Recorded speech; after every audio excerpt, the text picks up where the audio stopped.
semana passada, na bicicletada, eles tentaram passar pela ponte e foram barrados de novo, né? Aí depois, no dia seguinte... Era uma viatura per capita, não era isso? Aí o Rafael até fez um vídeo, acho que até foi publicado no Bike, é legal. Ô William, enquanto isso, você que entrou em contato com a Secretaria de Transportes para saber da ciclovia da Paulista? Eu mandei um e-mail para o departamento protiv lá e não me responderam nada, como sempre.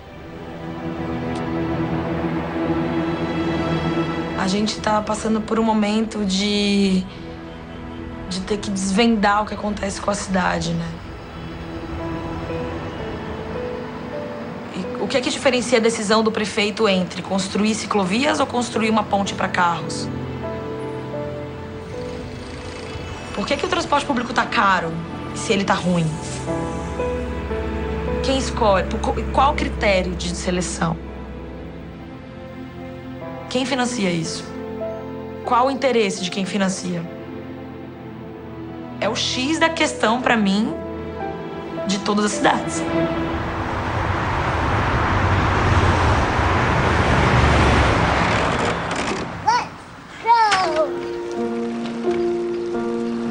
End of the 19th century, beginning of the 20th century, about 20% of people in LA commuted by bike. People didn't get in their car and drive 2 hours the way they do to work now. People worked in their communities.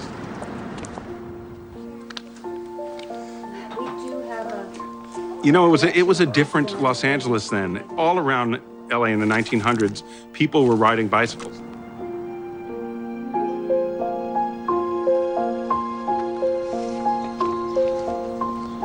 If you can just imagine 20% fewer cars on the street, I mean, that alone is like an idea that makes you happy. It was probably like 7 or 8 years ago that I saw this iconic picture of these cyclists coming down from Pasadena on this wooden boardwalk.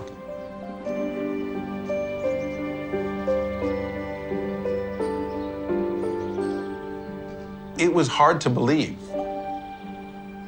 My first thought was, well, where was that? Is it still there? Why is it gone? Who tore it down? What I often do is I'll look sort of between the houses because the cycleway would have been behind all these houses here. When you see that picture, you can't help but wonder what it would be like if every freeway in Los Angeles was a bicycle freeway instead of a car freeway.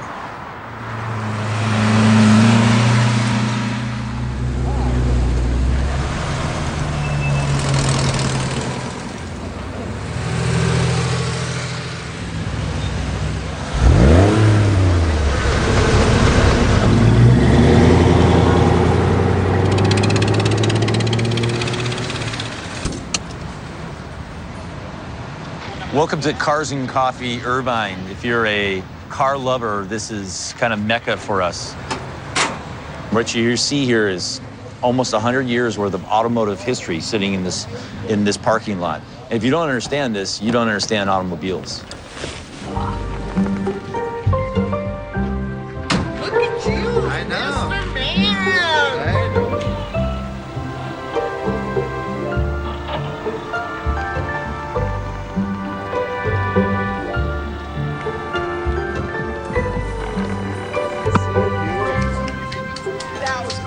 Yes, thank you. That's a treat. Do I want to have cleaner air for my kids? Do I not want climate change? Yeah, you dang right. And I think, you know, these things are facing us right now. And I would say that everybody in this parking lot, even though we all love gasoline and we all want, you know, our gas-powered cars, at the same time, we want cleaner air and we don't want the climate to be changing as dramatically as it is right now. And that's a scary thing for us. So these people want to do something too.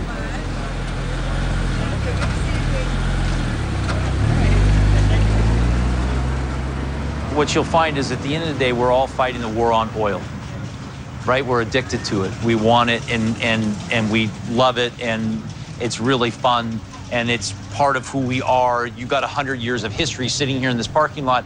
You don't want to walk away from that. I don't want to walk away from that. I'm not selling my gasoline car and I'm as green as they come.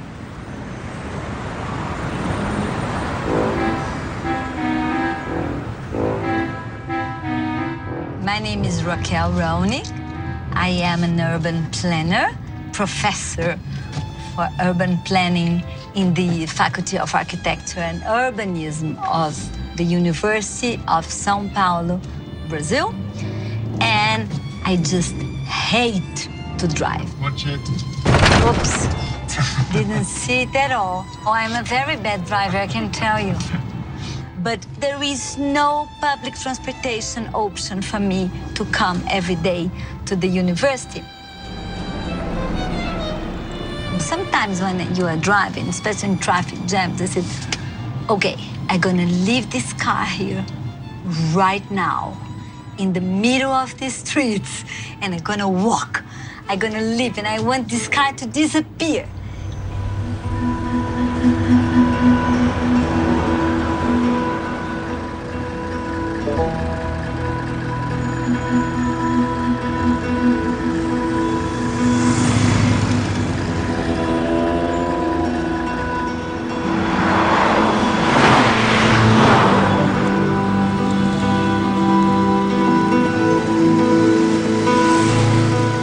Pedalar em São Paulo é um grande desafio. Tem que ter muita vontade, assim.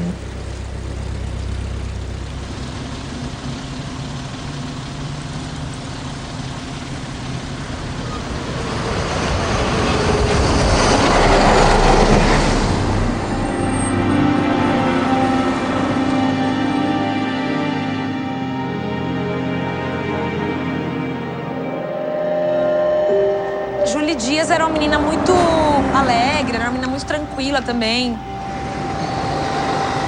E ela morreu atropelada aqui em 2011.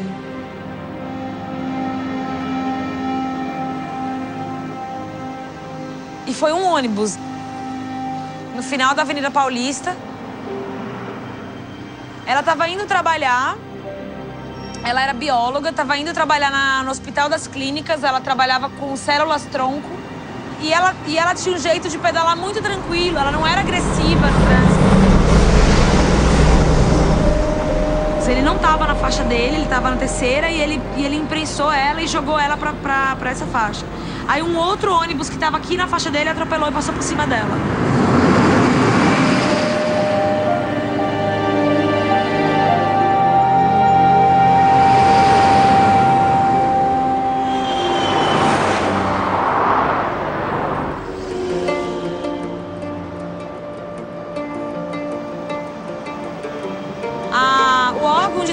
Ele está aqui fazendo adaptações para o fluxo de carros, para que os carros não engarrafem, não é para as pessoas se saírem das situações de risco. Dentro até do próprio pensamento público, a preocupação é a fluidez do carro, não é a fluidez das pessoas.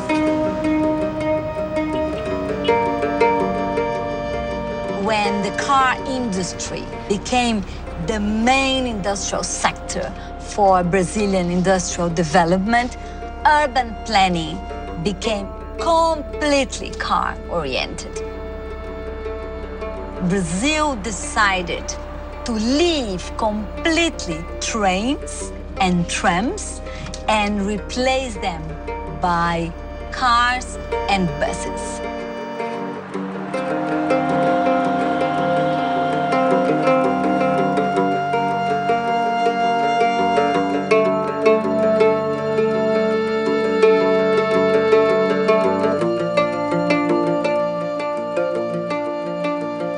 The car industry wanted Los Angeles really badly. They wanted to own Los Angeles. They wanted this freeway system built. They saw the open road and had this vision of hundreds of miles of freeways.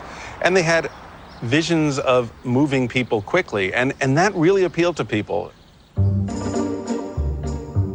They lobbied very hard, and General Motors, through some shell companies, bought the bus lines. That was one of the first things. And they slowly took over the mass transit system and eliminated it in favor of freeways.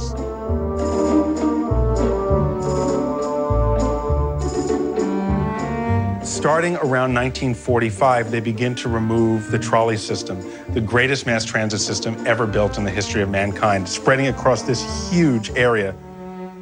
And piece by piece, they begin dismantling it.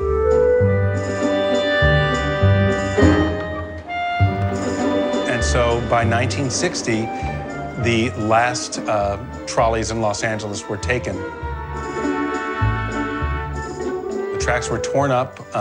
The trolleys were brought out to Santa Monica Bay. They were thrown into the bay. They sit there now being used as reefs. And all that infrastructure went away in a matter of years and was replaced by freeways.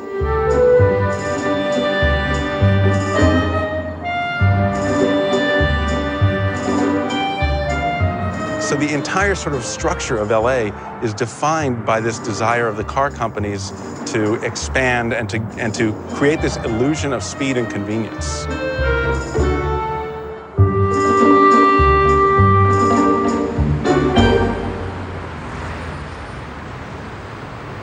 The idea of endless traffic jams became, very attached to Los Angeles really early. And the early solution was too much traffic, let's widen the freeway. So you see the Pasadena freeway going from 2 lanes to 4 to 6. You see the 5 freeway going from 4 to 5 to 10 to 12 in some places. The problem is always that the more you build, the more capacity you build for freeways, the more people will ride it. No matter how much freeway we build and continue to build in Los Angeles, traffic has gotten worse.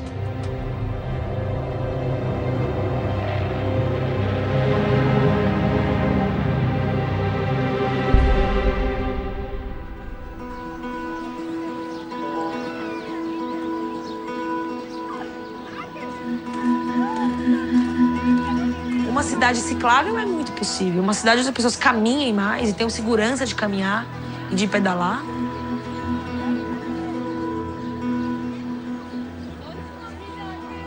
São Paulo nem tem estrutura para bicicleta e a cidade está lotada de gente pedalando. Imagina se tivesse estrutura. Se tivesse incentivo.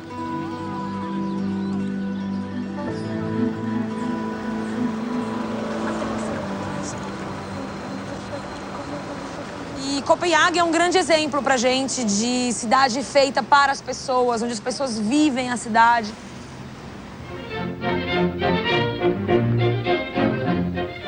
Greater Copenhagen has a population of about 900,000 inhabitants, and it is estimated that there is 1 bicycle registered for every 3 persons. Consequently, bicycles overrun the city and provide an interesting spectacle, especially for the automobile-conscious American visitors, who may be of the impression that bicycles in metropolitan cities are a thing of the past.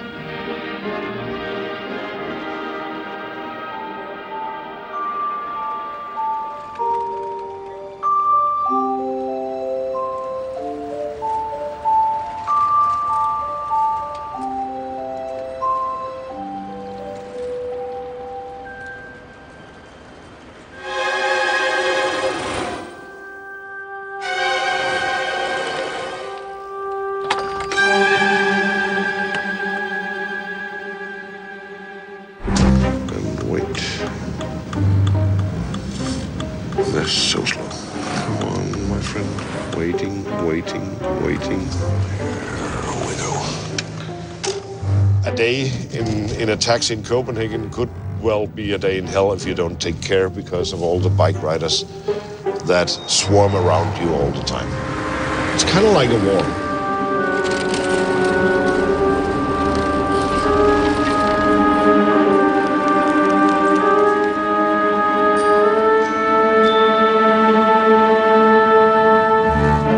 I don't hate bike riders as such.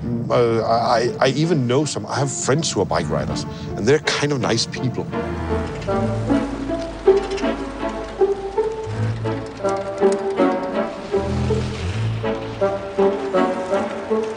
In Copenhagen, we have an estimate of 40% of all citizens commuting to and from work on bikes. They even want to increase the numbers so they can get more people to ride the bikes. We have a saying here in Denmark, if you give Satan a finger, he'll take your own hand, right?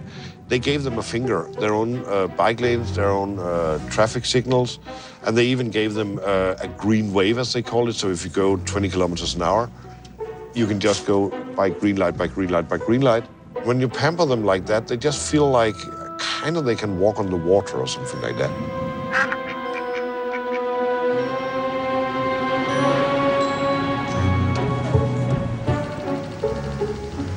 See here, guy coming over for red, and now he's needing to cross for a green light for me. I don't stop. Even old ladies who are handicapped. This guy here, don't know what he's doing, but he's actually where I'm supposed to go now. I guess there's a limit to everybody, right? You really have to learn. If you want to survive in this business, you really have to learn to let them go.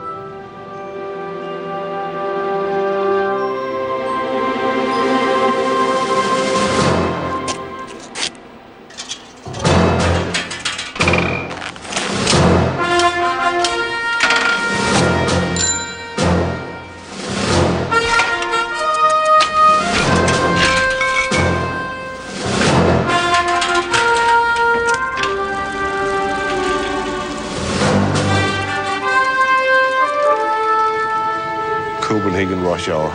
You've got to be really careful with bikes coming everywhere all the time.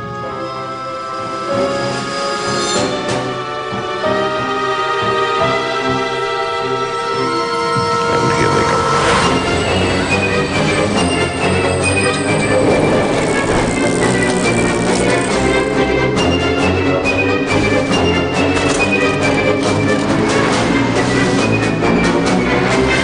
Worst menace we have in traffic here. Bikes coming everywhere, on my left, on my right, up and down.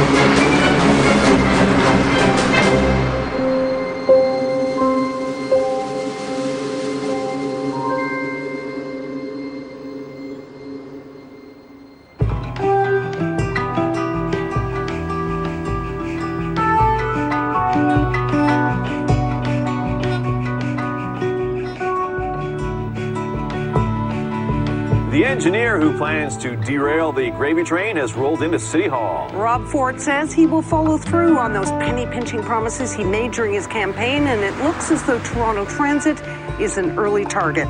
Mayor Rob Ford wasted no time today. He got right down to business on his first day in office, and he started with one of the most contentious issues on his agenda. Ladies and gentlemen, the war on the car stops today. When I drive downtown every day to come to City Hall, there's no secret. Okay, the cyclists are a pain in the ass to the motorists. Like, let's be quite frank. Councillor, I remind you of the need to use parliamentary... But hold on. I will retract the word ass. But what the mayor meant by the war on the car is that there are many individuals who actually want to criticize and attack people who, through no fault of their own, need a vehicle to go about their business. There's no secret about it. There's a war on cars in the city. It's obvious as the days are long. Because the cyclists say, I hate you motorists, I can't stand you guys, and they flip you the bird as you're going down Queen Street or Dundas Street. There's this huge animosity between the motorists and the cyclists. There's this huge animosity, and it's never going to go away. The mayor got a large amount of his support from the suburbs, and those families are individuals that need a car to live their everyday lives. We will move to eliminate the $60 car registration tax at the first council meeting of December to take effect on January 1st, 2011.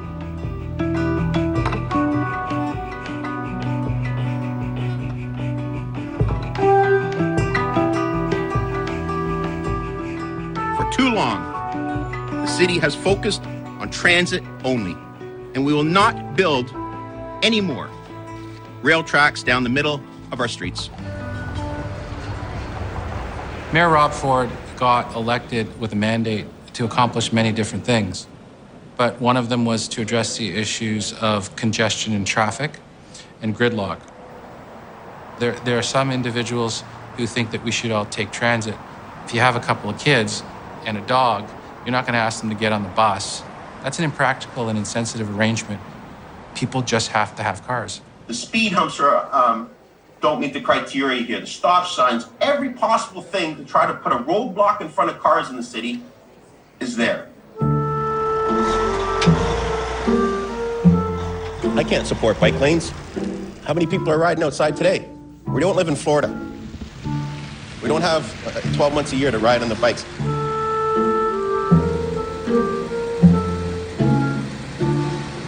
Laying down, laying it all on the line. This was all protesters could do to try and stop the removal of the Jarvis bike lanes. Doing everything they could to block the machine that scrubbed away the bike lane marking.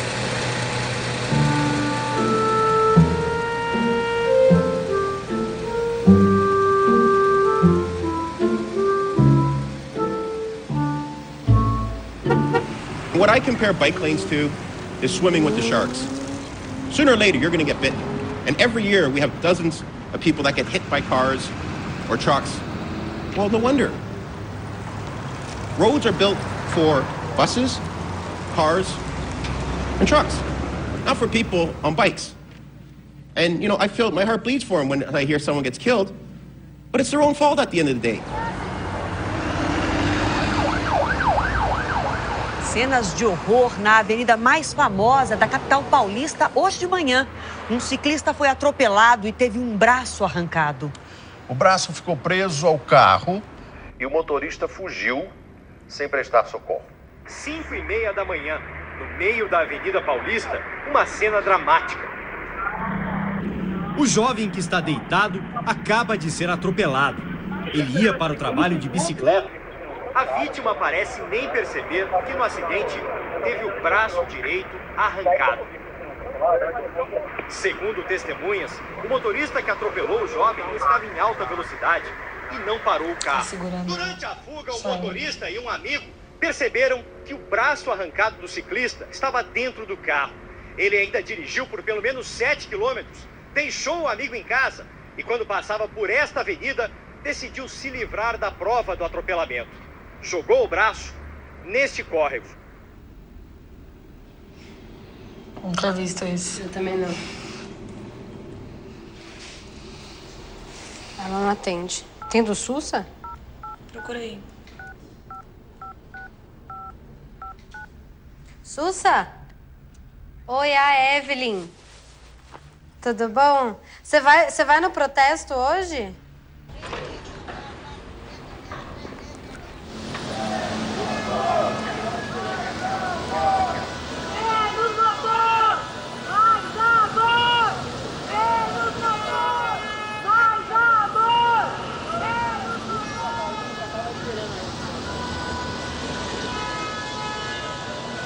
A primeira coisa que eu penso é, foi banal, saca? Foi alguém bêbado, ou foi alguém irresponsável. É o mais fraco que sofre, sabe? Não é um negócio justo. Porque se esse cara tivesse perdido o braço dele, quer dizer, o motorista, não é uma questão de opinião. É uma questão de respeito só, saca? De convivência.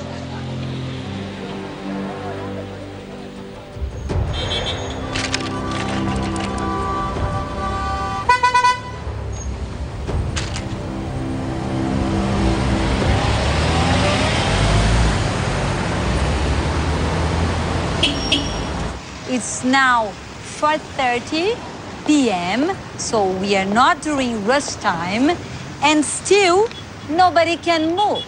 Can you believe what's gonna happen at 6 p.m., at 7 p.m., rush hour?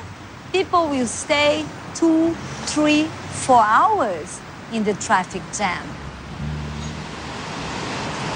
The new middle class is able to buy their own cars, which is a very symbolic sign of inclusion.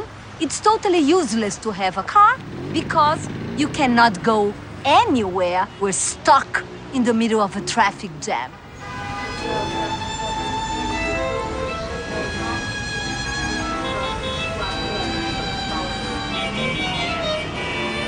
Everybody wants growth, job, money, better salaries.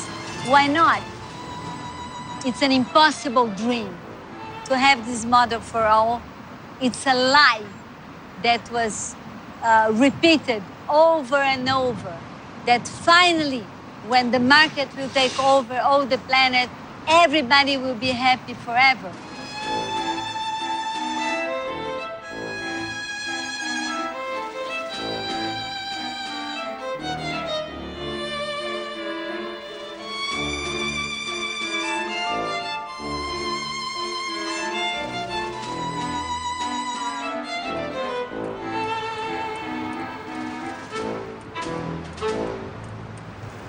I like the idea of car.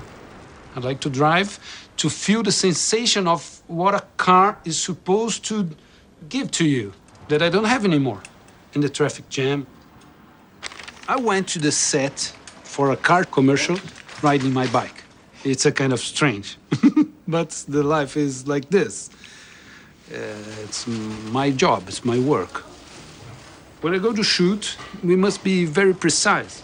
I think it's all about who you are and what kind of car you think represents you better.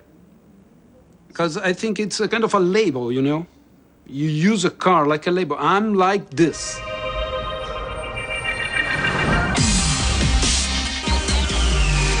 I'm rich. I'm over-rich. I'm a kind of a practical person. I'm a family person. I'm single. You have car for all of this. I'm a woman. I'm a man. I'm gay. I'm ecological. The world gets fewer smog-forming emissions. The third-generation Prius. It's harmony between man, nature, and machine. Everything. You can use a car to say it.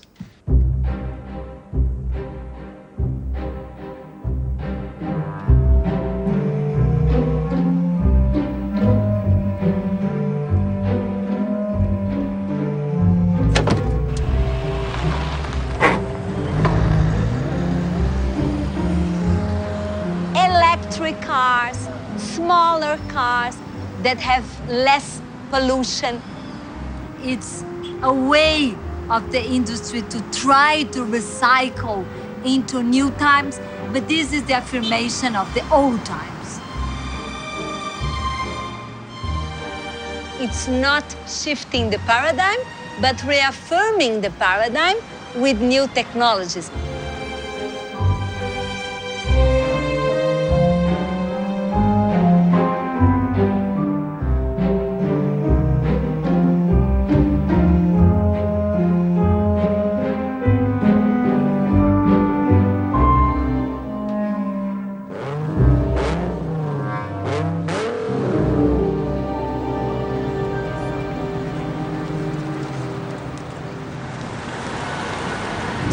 To see teenagers here because I don't often see teenagers here.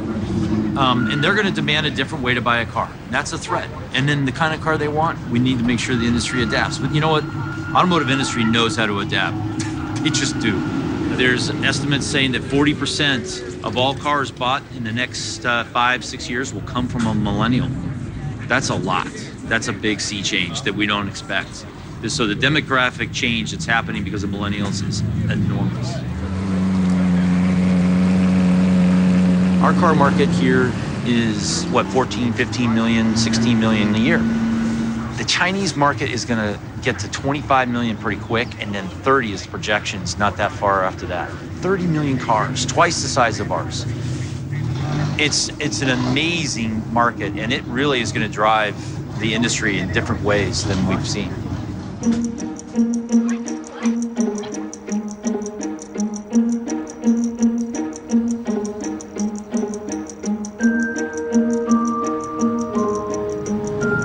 As the Brazil economy is growing, we have a lot of people that didn't have cars before.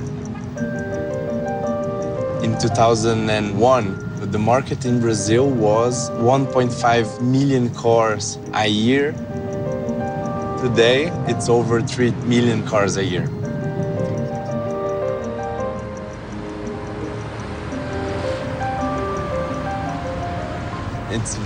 It's very good to be in a country that you know is gonna grow up, because there's a lot of opportunities, and if you grab them, and if I have the right timing, the right people, the right ideas, the sky is the limit.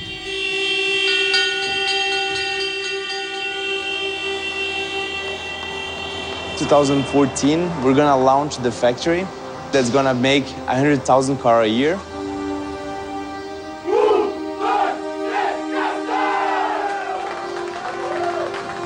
We're gonna start with 40,000 a year, and then we're gonna increase up to 100,000 a year.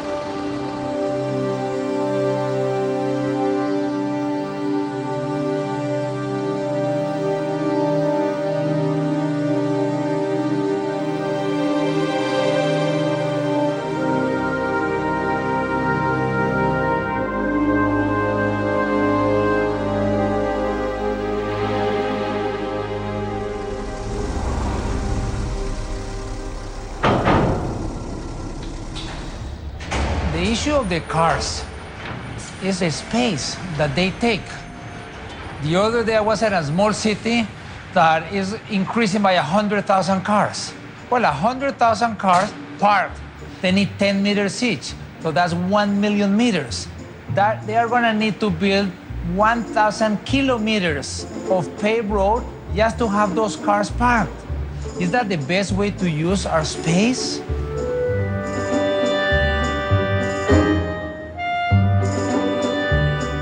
In order to have cities with sustainable mobility, where people walk and bike and take public transit, this is not a technical issue. This is not a financial issue. It's a political issue. There are some huge forces. Why is it that people are doing all of this housing in the suburbs, where people have to commute for 2 or 3 hours? Because many developers have huge pieces of land that are very inexpensive, so they make a lot more money using those lands and having people live far away. And then putting a lot of pressure on the government to build roads and to build bridges.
We are here unter den Linden. We also call it unter den Lobbyisten, which translates into among the lobbyists, because there are so many lobby offices along the road.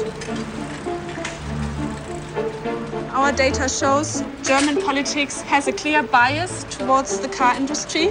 I will tell you a story about what that means for the environment. Here we are, as you've seen, in front of the Mercedes-Benz cafe.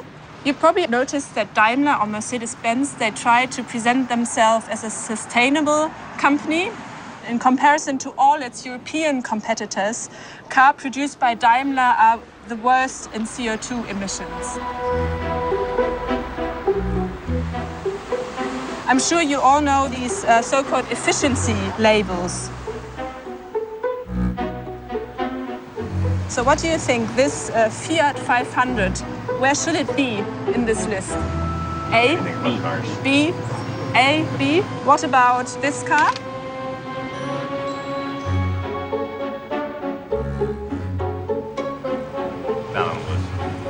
Okay, so very low, okay. And this tank, okay? Now the solution, surprise, surprise, the Fiat is F. Mercedes-Benz. so a large car. This is B, and the tank, the better tank, this is D. How does this efficiency label work? You would think that this shows you the absolute CO2 emissions, but the calculation is now the emissions per weight. So if a car is very heavy, it gets a good grade. The idea of this efficiency label came from a European directive. Before this European directive had to be implemented in Germany, the German car lobby, they drafted their own efficiency labels. They presented it to the ministry. Look at our draft. This is how it should be done. So the efficiency label, as we have it now, it was actually drafted by the car lobby.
Los Angeles is a city that is controlled by its city council members. So if you want something done in this district, if you want a freeway expansion, if you want bike lanes on Figueroa Street, the city councilman has the power of life and death over you.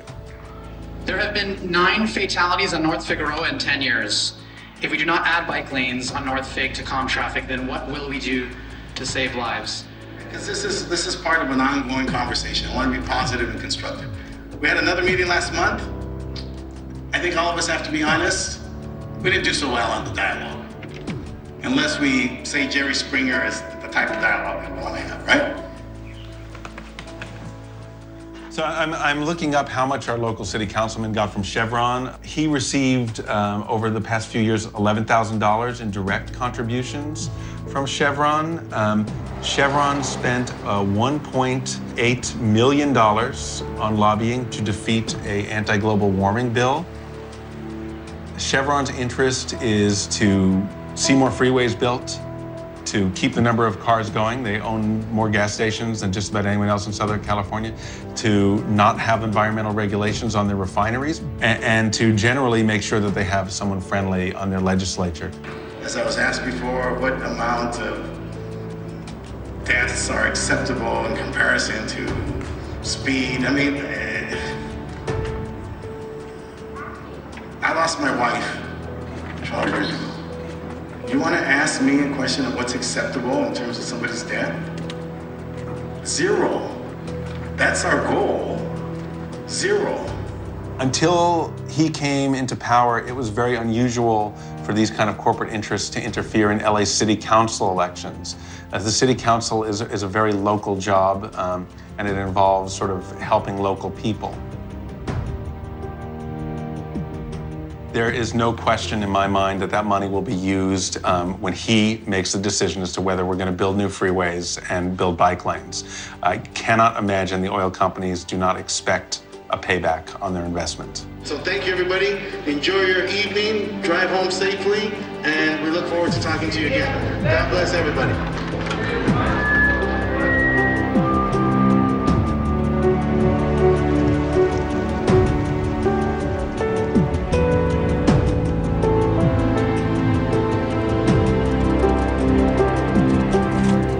Eu acredito que a indústria automobilística ela construiu uma rede de dependência pública e política que é muito difícil de se desfazer.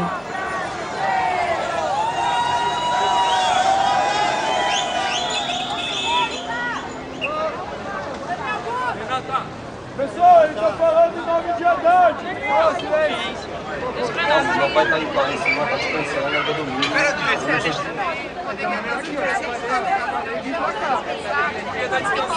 Ele quis ser perfeito, ele não pode descer rapidinho. Exatamente, abre o precedente. Você quer dizer, o primeiro grupo de pessoas com qualquer pauta legítima na casa dele no domingo, ele nunca mais vai ter um domingo na casa dele.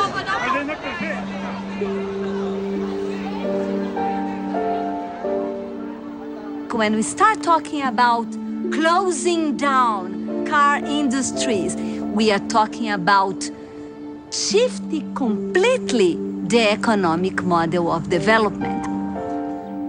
I'm talking about a very broad coalition between unions and business and their lobby and their participation in the power structure and in the decision-making of policies of the country.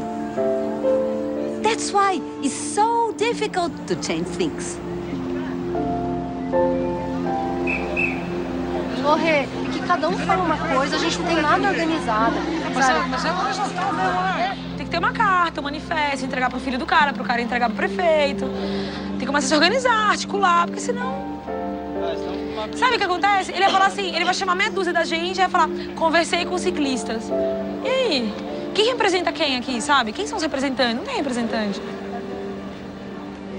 Tem que ter representação, entendeu?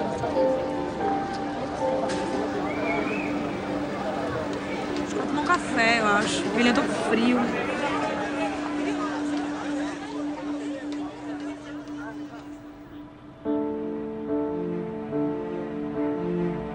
Só que a gente tá chegando num ponto que é absolutamente impossível de viver. Aqui em São Paulo, os hospitais são lotados de crianças e idosos e pessoas com problemas respiratórios em função da qualidade do ar. Que pena que as pessoas não notaram que isso é um buraco negro sem fundo, que vai todo mundo por água abaixo. Eu penso que as cidades elas estão entrando em colapso, não tem muito o que fazer. Eu acho que é um caminho muito difícil de se reverter, porque as cidades elas são baseadas em dinheiro. Qual outra indústria teria tanto dinheiro para encarar a indústria automobilística de cara, de frente a frente? Não consigo pensar.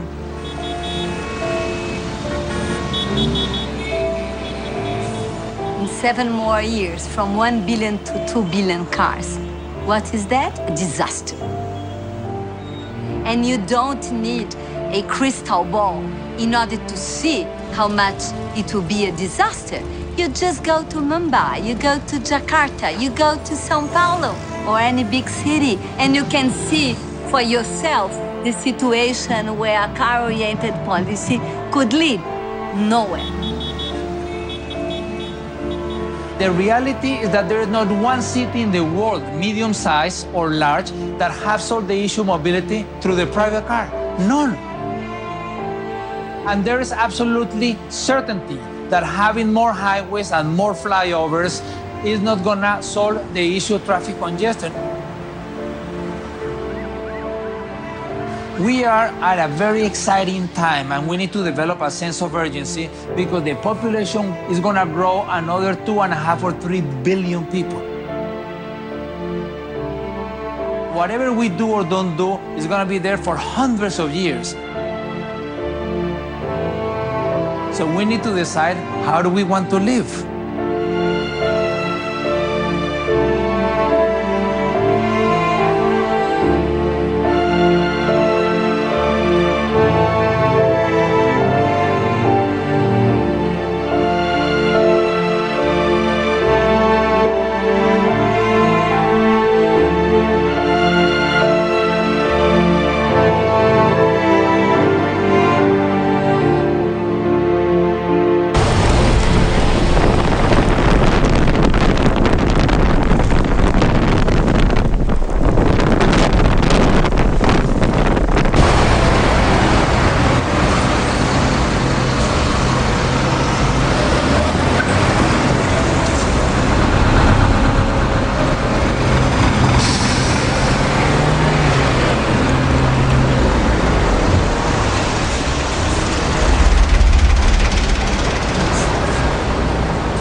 The traffic jam is the solution. Before the traffic became so bad, it was very difficult to argue for alternative modes of transportation. Because of the traffic jam, it's much more easy to overcome this hegemonic mode of organizing cities towards a paradigm shift that includes bikes and public transportation, but also new ways of building our cities.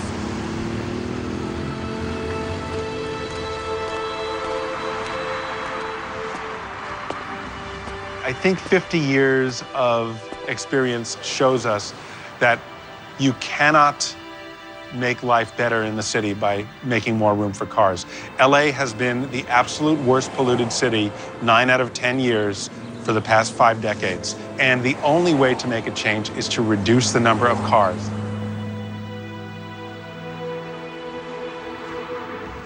The only way to genuinely reduce cars is to make it more expensive to have cars, which means reducing the number of car lanes, reducing the amount of parking, increasing the prices, adding toll roads, and really making cars bear the cost to society that they actually create.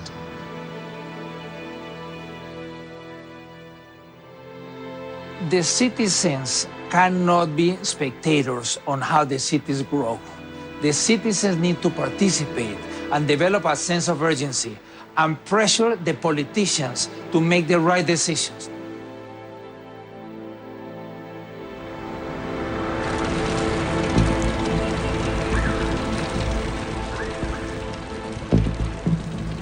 Essas entidades do PT. É dinheiro direto na veia do PT, na veia, direto, sem intermediário. Pega os companheiros. Aê! Esse tapão dela. E aí? Mais um round, hein? Massa, hein? Opa, vamos lá. Qual que é a pauta hoje? Hoje é grana. Money. Realmente importante é que a prefeitura destine um valor considerável, que invista na bicicleta e que saia do papel os projetos.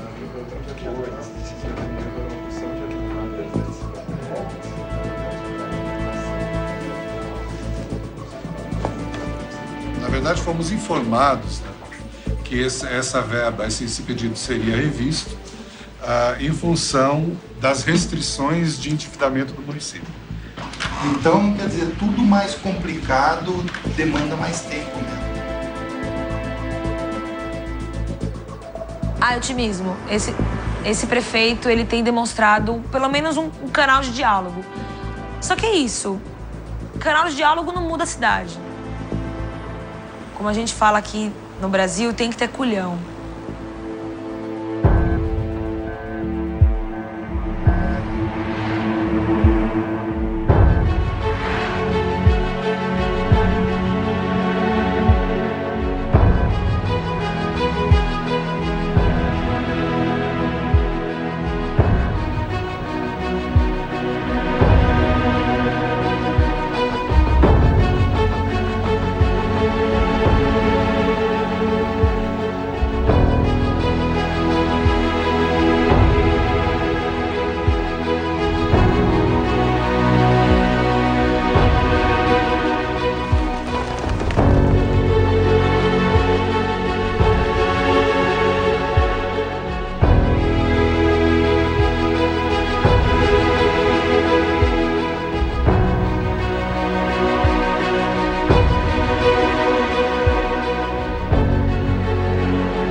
belo dia a gente acordou e tava na internet, todo mundo no centro, bicicletas.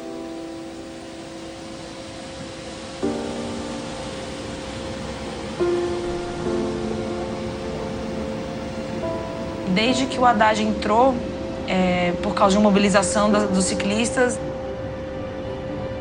ele assumiu um compromisso de fazer 400 quilômetros de via de planejamento cicloviário. E ele está colocando em prática.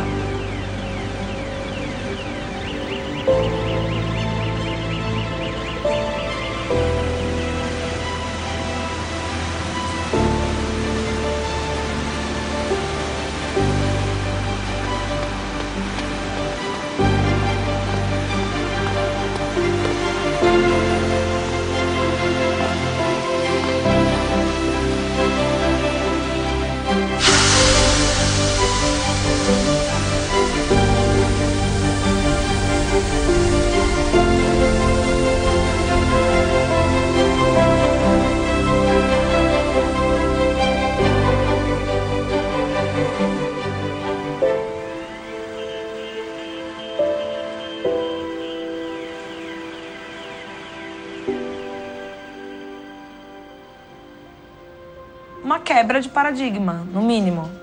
É o momento de repensar. Então, acho que pro motorista é um momento de compartilhar, de pensar que a rua não é dele. O carro é seu, a rua não é sua. A rua é de todos. Não é uma guerra. Isso aqui é uma cidade.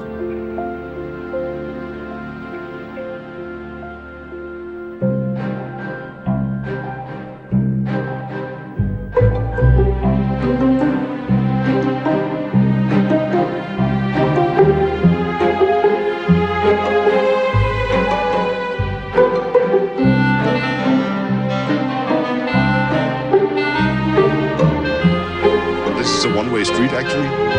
Not for bikes. That's gorgeous.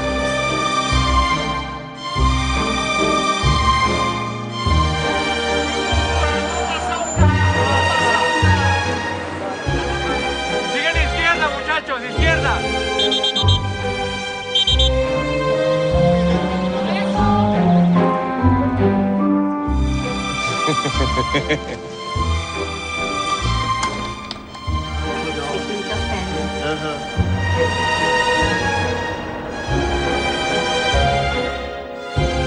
Another really cool map of the cycleway. You can see the old.